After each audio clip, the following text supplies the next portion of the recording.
is a brand new week and another edition of the Economy and Politics Show on this Monday, July 27, 2020, as the political economic watch and conversation continues in Nigeria.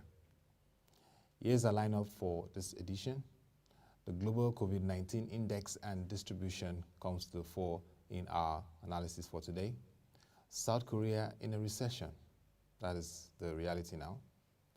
NICOM receives application for 4 insurance company licenses.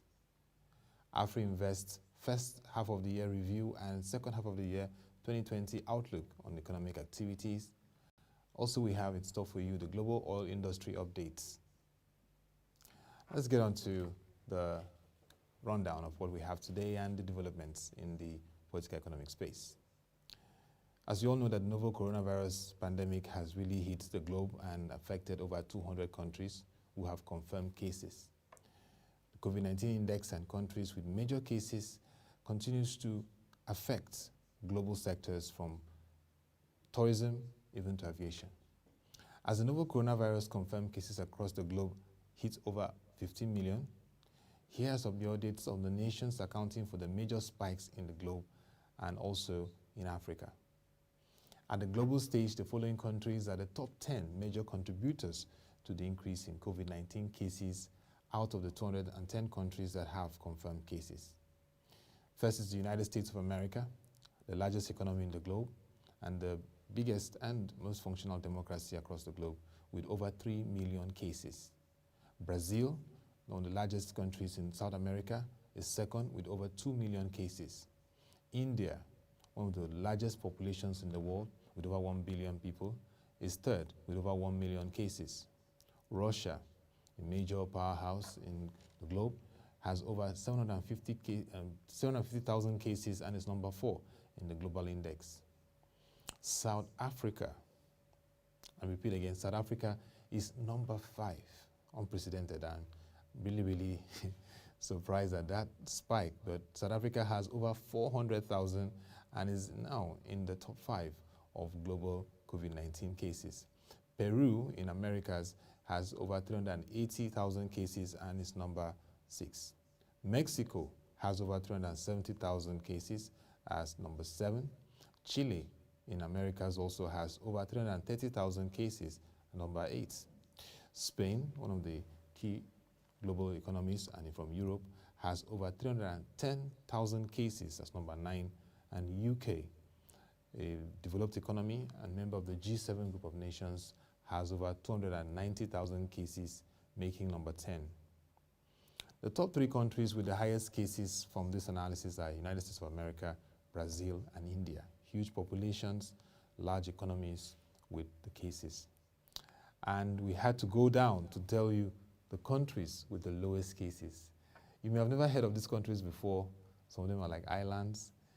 First is St. Barth, second is St. Pierre, Miquelon, and Anguilla. These are the 3 countries with the lowest cases of COVID-19 across the globe. Let's give you some further analysis on this COVID-19 index. 2 of the G7 nations, the US and the UK, are in the top 10 countries with the highest index of COVID-19, while 4 of the BRICS groups, now when you talk about the BRICS, it's economic bloc that has Brazil, Russia, India, China, and South Africa. 4 of the BRICS groups are in the top zone of the highest COVID-19 cases. So the missing link there is China. And talk about China. China is the widely reported origin of the COVID-19 virus. Currently now it's ranked 26th. Remember, in the beginning, China was the major contributor. So currently from 1 is now 26th in position when it comes to countries with high cases of COVID-19. South Africa leads in Africa with over 400,000 cases, while Nigeria is ranked 47 out of 210 countries in the confirmed cases of COVID-19. Nigeria now has 40,000 plus cases, so Nigeria has 10% of the total cases of what South Africa has at the moment. You may say the need for more testing.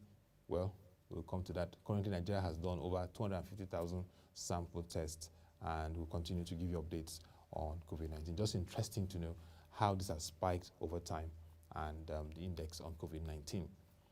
Let's get on to one of the economies that is now a casualty or the impact of COVID-19, and that's South Korea. South Korea is an Asian powerhouse and recorded its first technical recession since 2003 in the June quarter, that's second quarter of 2020, as health restrictions from the coronavirus pandemic hammered economic activities and global demand. Gross domestic product decreased by a seasonally adjusted 3.3% in the June quarter. The Central Bank of South Korea said last week Thursday, after declining 1.3% in the previous quarter and much worse than a 2.3% contraction seen in a recent Reuters news agency poll. Export of goods and services from the trade-reliant economy plunged 60% the nation's nominal GDP last year. Private consumption, which generates nearly half of the country's GDP, however, rose 1.4% quarter-on-quarter, picking up from 6.5% decrease in the March quarter, which was the first quarter of 2020. From a year earlier, the economy, Asia's fourth largest, shrank by 2.9% in the April to June period, sharply reversing a 1.4% expansion seen 3 months earlier and steeper than a 2% decline predicted in the poll. That's South Korea for you. First, it was Japan, which recorded recession, now South Korea. So most of Asia's big economies are feeling the heat of the COVID-19 pandemic. Let's go into the insurance sector, and it's a very, very cheering news in terms of expansion and activities there. The National Insurance Commission, NICOM, has received applications from the underlisted companies for registration as insurance companies to transact insurance business in Nigeria. According to NICOM, in fulfillment of the statutory provisions of extant laws for the registration and licensing of insurance companies, the general public is hereby informed that the Commission has commenced the process of registering the companies. Members of the public are requested to submit reports, any objection or otherwise against this registration to the Commission within 21 days from the date of this publication. So if you're there and you have any objection to these companies that are going to reel out to you and the constitution of the board and MD CEO, you have 21 days to make your case, or like they say in the wedding session, remain silent. The 4 applications are from the following companies: Heirs Insurance Limited, which was incorporated in February 2015 with Mr. Lani Stephen Onifade as MD CEO and Mr. Tony Olumelu CON as chairman of the board. The second is Stanbic IBTC Insurance Limited, incorporated in May 2012 with Mr. Kinjide Orimolade as MD CEO and Mr. Yinka Soni as chairman of the board. Third is Heirs Life Assurance Limited, incorporated in February 2019 with Mr. Abba Okoriko as MD CEO and Alhaji Abdulkader Jedi Bello as chairman of the board. And lastly is Enterprise Life Assurance Limited, incorporated in October 2019 with Fumilayo Abimbola Omo, MD CEO, and Amina Oyebola as chairman of the board. Note that currently Nigeria's insurance penetration is still below 3%, and hopefully we can begin to get to that level. The country is still working out its recapitalization process, which has been extended to September 2021, but first phase should be ramping up by December 2020. It is the second half of the year we're in, but it is interesting to get some insight into a review of the first half of the year and an outlook for the second half of the year. And who else to help with that insight from Afri Invest Research, one of the leading investment research and trading companies in the country. Afri Invest is also known for its annual banking reports. So Afri Invest gives us a very interesting insight into the first half of the year review and second half of the year 2020 outlook, which was published on ProShare, Nigeria's leading financial information hub. It says opportunity in a crisis. Very interesting to read what they have to say. According to Afri Invest, in its 2020 economic analysis and outlook, the financial markets, it noted that the second term of President Muhammadu Buhari began with fiscal reforms as the Finance Act and the amended Public Service Code Act were signed into law in second half of the year 2019. As the economy was yet to fully recover from the 2016 economic recession, AfriInvest highlighted that the federal government needed to mobilize more resources and attract investment in support of areas such as infrastructure and human capital development. With the 2020 fiscal strategy unconvincing in these areas, AfriInvest forecasted the economy to grow by 2.4% from 2.3% in 2019. Then COVID-19 from nowhere struck as a major risk, taking over the initial risk that we looked at for 2020, causing severe damage to the local economy through the transmission of external shocks and local containment measures. The ensuing risk to health systems and the economy have been unprecedented, with the downside economic risk worse than 2008 and 2009 global financial recession, while the health risk have been described as the worst since the Spanish flu of 1918. In Nigeria, COVID-19 has only further exposed the country's structural weaknesses, given economic and health system vulnerabilities prior to the pandemic. The sharp fall in oil prices to a 20-year low of $17.70 per barrel in April 2020, following the contraction in global oil demand, led to weaker prospects for government revenues and export earnings. Accordingly, there was a downward revision of 37.2% to federal government's 2020 revenue targets to 5.3 trillion naira, while the currency was devalued to enable the economy cope with external account pressures. The heightened risk spooked investors, resulting in sizable foreign portfolio flow reversals that have only been limited by crippling capital controls. Unlike in previous episodes of economic shocks when remittances support FX receipts, there will be little reprieve, as the World Bank has already stated that 20% contraction will occur for global remittances. Similarly, the health risks were significant and affected Nigeria's response as lockdowns were implemented to avoid overwhelming the health services sector. Prior to the pandemic, the country was already a hotbed of several health diseases that stretched health systems thin. The lockdown implemented to contain the virus in major commercial cities like Lagos, Abuja, Port Harcourt, and Kano dealt a blow to economic activities in the country. In a survey conducted by the National Bureau of Statistics to measure the impact of the pandemic on the local economy, about 43% of respondents reported losing jobs, while over 50% found it difficult to support household consumption and social protection, which was inadequate. In his opinion, AfriInvest, even though admitting that there is no escaping the devastating impact of COVID-19 and decades of poor policy choices, have elevated risk in the country. The continued reliance on oil for FX receipts and government revenues, together with poor investment in the healthcare sector, has weakened the resilience of the economy. AfriInvest believes the impact of this pandemic will reverse the marginal gains recorded since 2016 economic recession, thereby hurting businesses and households. Beyond the initial response of removing fuel subsidies to support revenues, the upside, according to AfriInvest, is new priorities for the federal government in the areas it has highlighted in the medium term. It believes the economic crisis brought by COVID-19 presents an opportunity for policymakers to propose and implement reforms that will boost federal government's finances, enable a conducive business environment, and attract investment into human capital development and infrastructure. He gives his insight now into the global macroeconomic highlights.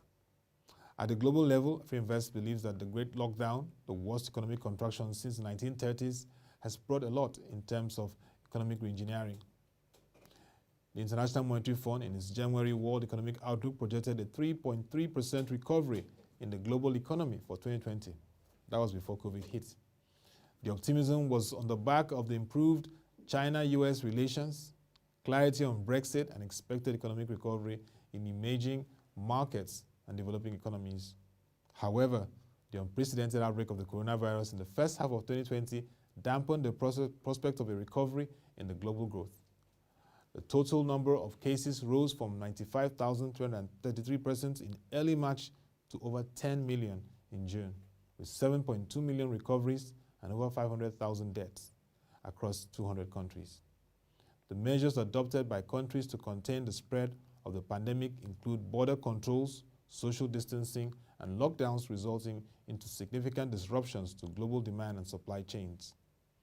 Global trade and investment activities also sharply deteriorated, with the associated risk and panic in the financial markets reported to be worse than during the 2008-2009 global financial crisis.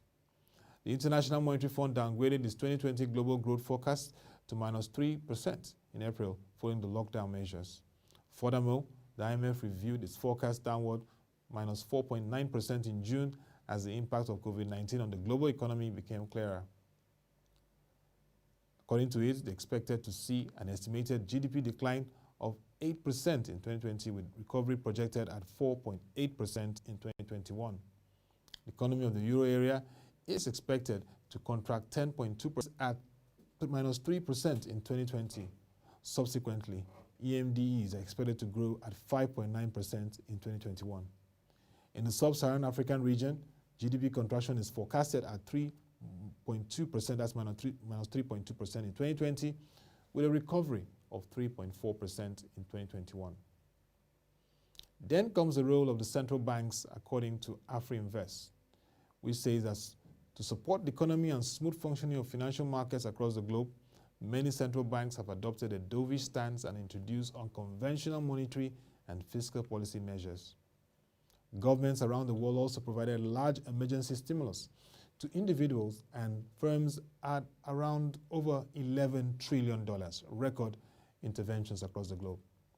The US Fed, the Central Bank of the United States of America, lowered benchmark rates by 150 basis points to 0.25 basis points in March and adopted unpopular quantitative easing measures such as asset repurchases and credit swaps. The European Central Bank rolled out its cheapest ever loans for Eurozone banks and considered expansion of its 750 billion euros bond, about $815 billion value in terms of bond buying program, to contain the economic fallout from the coronavirus pandemic. The developing economies also followed the same pattern with aggressive rate cuts and adoption of unconventional monetary policy measures. Given uncertainties on the direction of the global economy, weak inflation and low business confidence, AfriInvest expects central banks to maintain the dovish approach and provide further monetary policy support to the economy.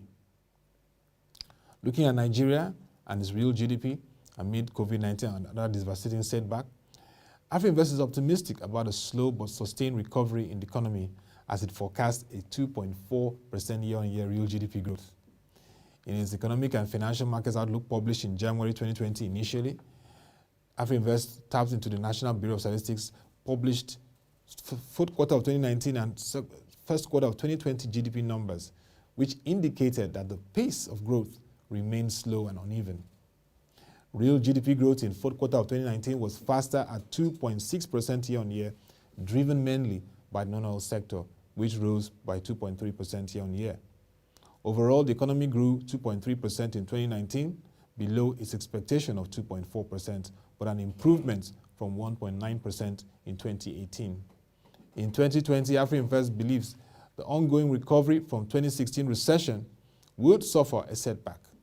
The growth performance for first quarter 2020 was slower but positive at 1.9% year-on-year, the weakest since third quarter of 2018, as the COVID-19 pandemic had yet to significantly affect trade, investment, and local economic activities.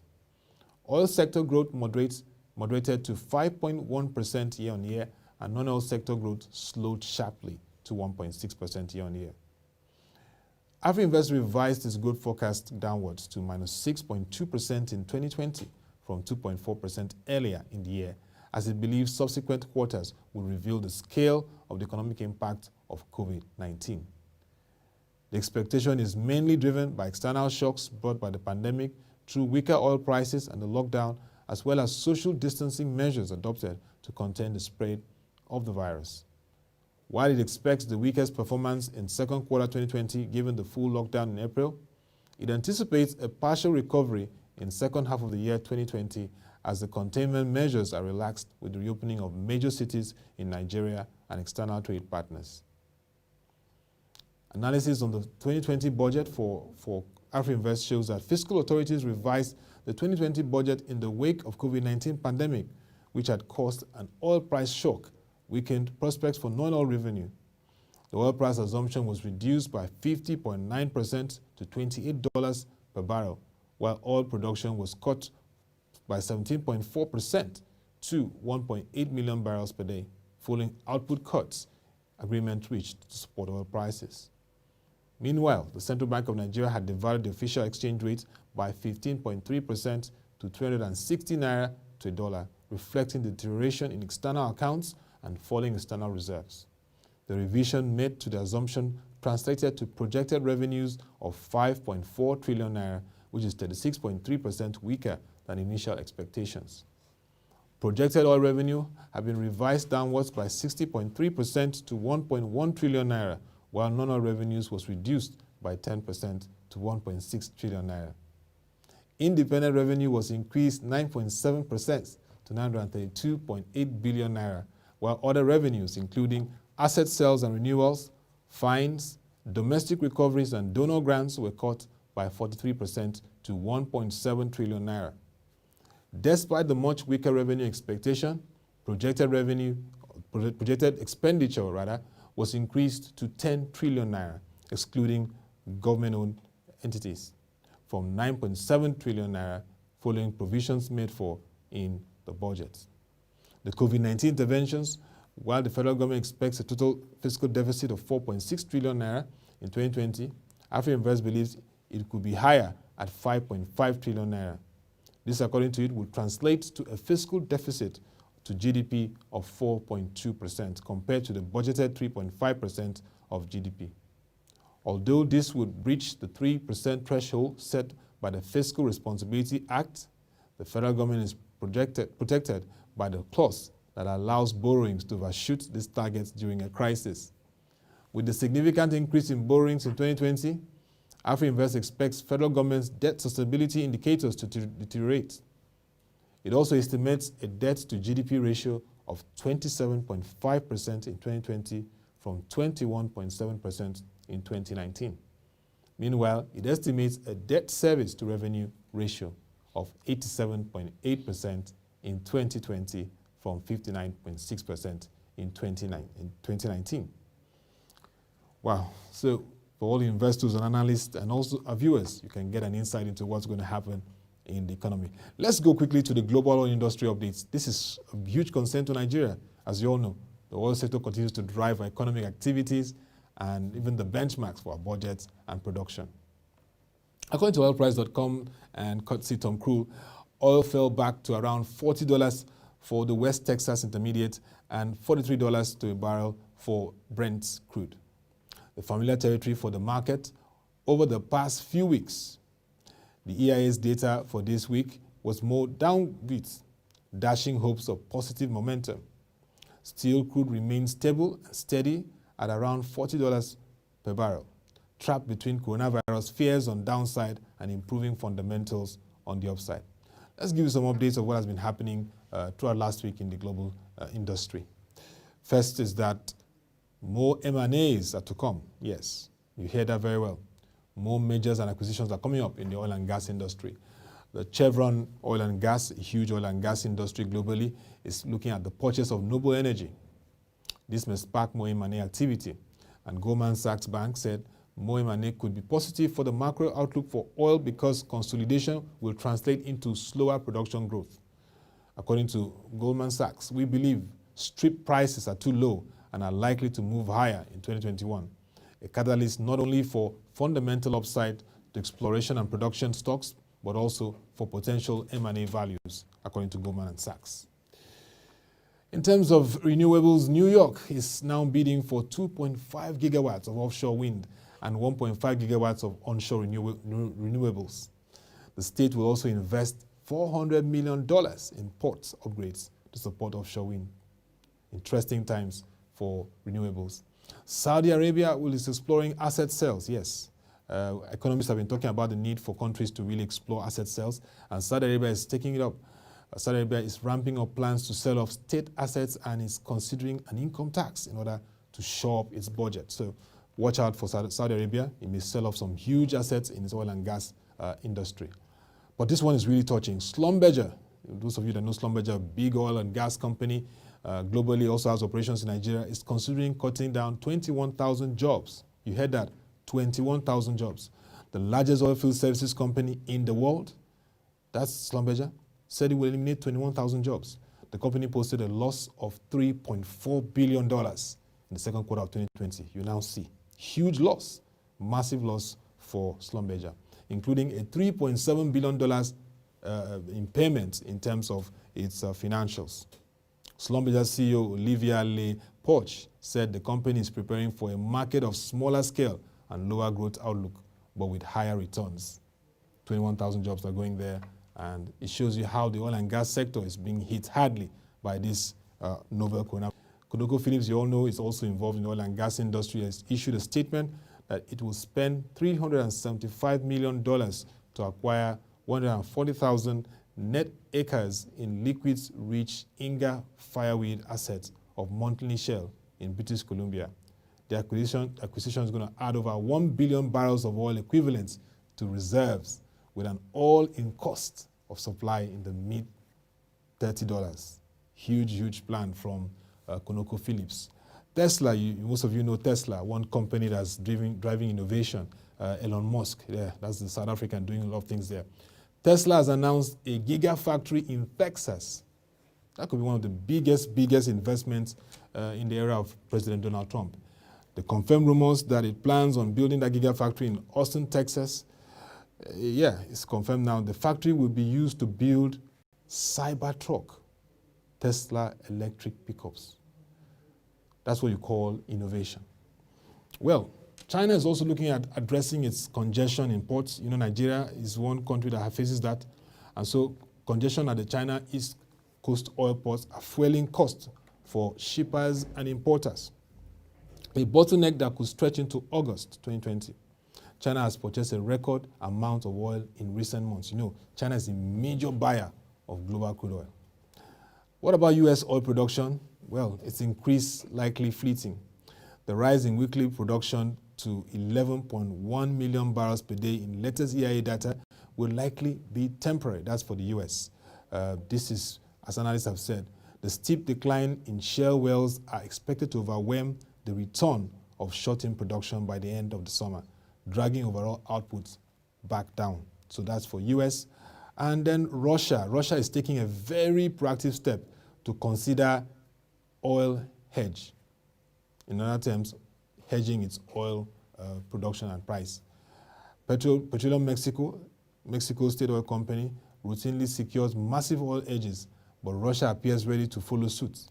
President Vladimir Putin has given his government the go-ahead to consider hedging Russia's massive oil and gas export revenues to protect the country from drops in prices, according to Bloomberg. And then finally, on this oil and gas updates, Chevron is going solar.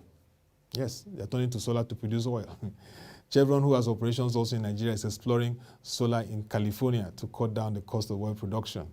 So for those of us that have been studying the energy and oil and gas market, we now know that it's innovation, it's divestment, and also taking the hard decisions like Schlumberger to cut down over 21,000 jobs. Let's move on to additional stories. Those are very, very clear stories for analysts in the energy markets to understand the trends and what is happening in the oil and gas markets. As we all know now, that it's really hit the oil and gas sector, and it shows, therefore, that innovation, taking tough choices, and divestment will be the key words that will shape the oil and gas market. And finally, let's look at the slight uptick in LNG prices after glimmers of hope. LNG, liquefied natural gas, you all know also Nigeria also has its natural gas operations.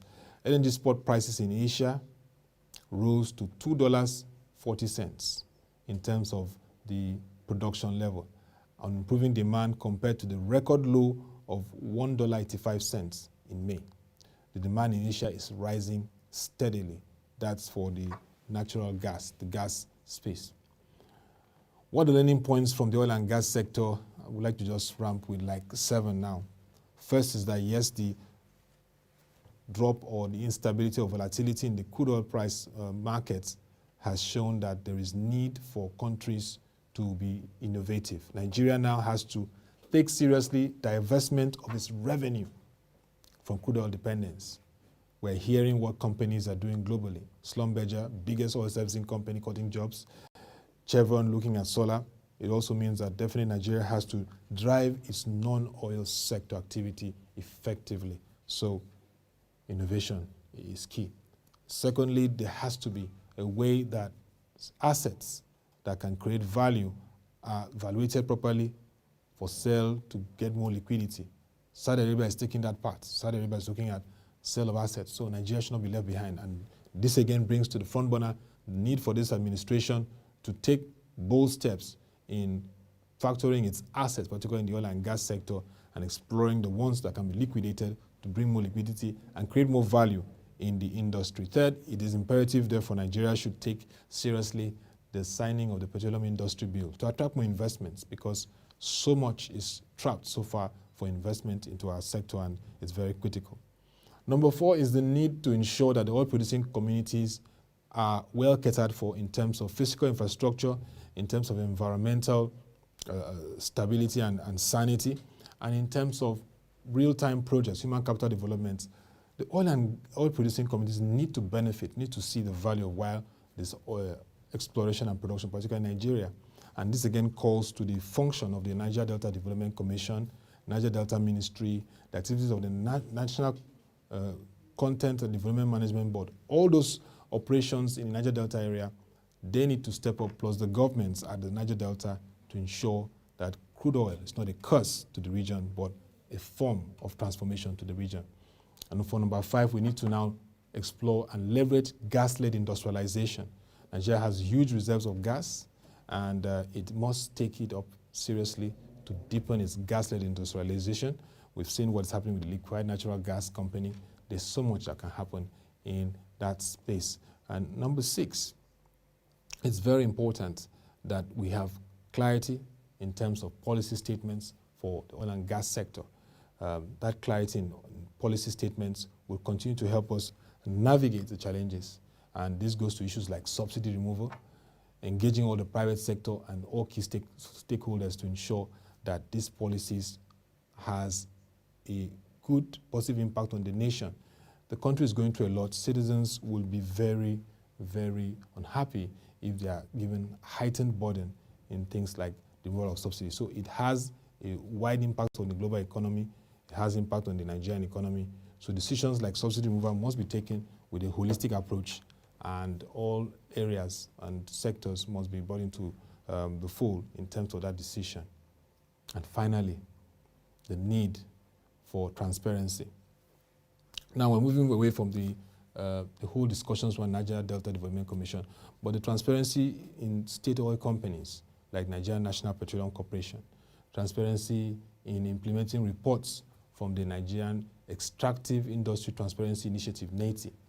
All those reports coming there should boost transparency and accountability, because where there's transparency and accountability in the operations of the state-owned oil companies operating in Nigeria, and how much tax they're paying and how they're being channeled for the country, it continues to deepen more investor appetite to say that the Nigerian oil and gas industry is transparent, accountable, and something to engage further.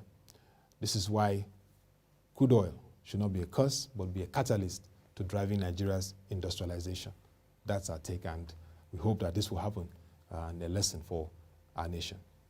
That will be a wrap for the Economy and Politics show for today. I mean, it's a new week, and this is going to be one full of activities and analysis and interviews on what's happening in the political economic space, so watch out. But you can send your comments and views to news@proshenji.com. You can also watch our videos and reports and analysis, and send us your comments on how you feel about all those reports and stories, and how you're learning from ProShare, Nigeria's leading financial information hub. Also, we just want to advise you, in every debate you're engaged in that has to do with political economic issues, please make it constructive and productive. Don't engage in unnecessary fights or quarrels. Thank you for watching, and we look forward to seeing you tomorrow morning, again, 9 a.m. But watch out for our market review, where we bring you developments in the financial and capital market as it relates to the economy from 10 a.m. To come your way again, thank you for watching. Have a nice time and stay safe.